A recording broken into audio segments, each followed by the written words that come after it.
その山には、獣たちさえ恐れぬ、一人の少年がいました。その名は、金太郎。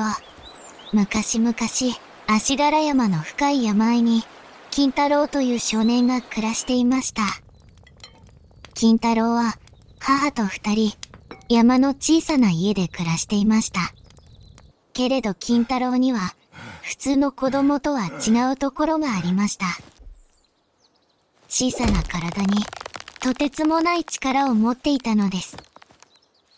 どれほど力が強くても、母にとっては大切な一人息子でした。山の動物たちは、みんな金太郎の友達でした。鹿とかければ、負けないほど速く、イノシシと力比べをしても、びくともしません。けれど金太郎は、その力を自慢するためには使いませんでした。困っている仲間がいれば、その力で助けました。そんな金太郎を、森の奥から見つめる者がいました。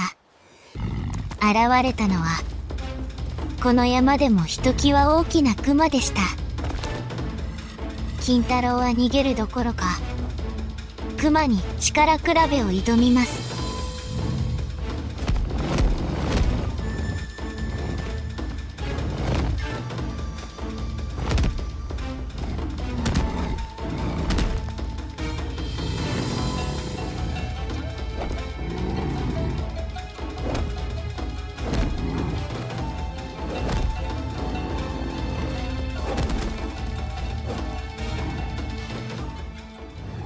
勝負が終われば、もう敵ではありません。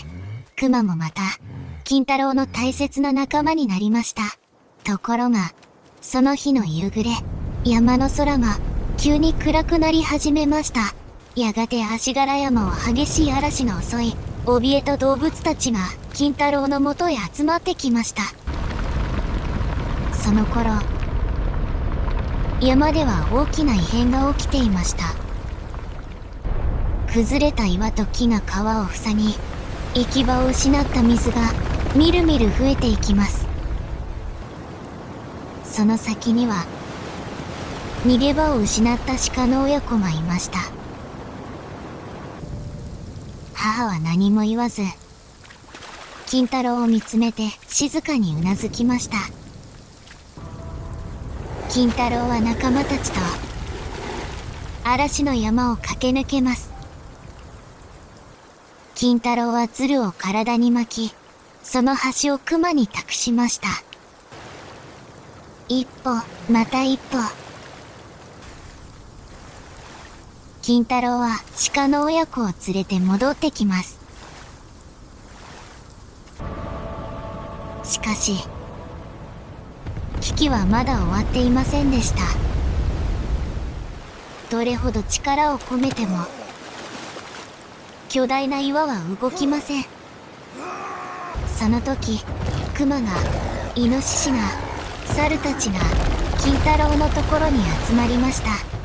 一人では動かなかった岩が、みんなの力で、動きました。雨が上がる頃、足柄山には再び静けさが戻っていました。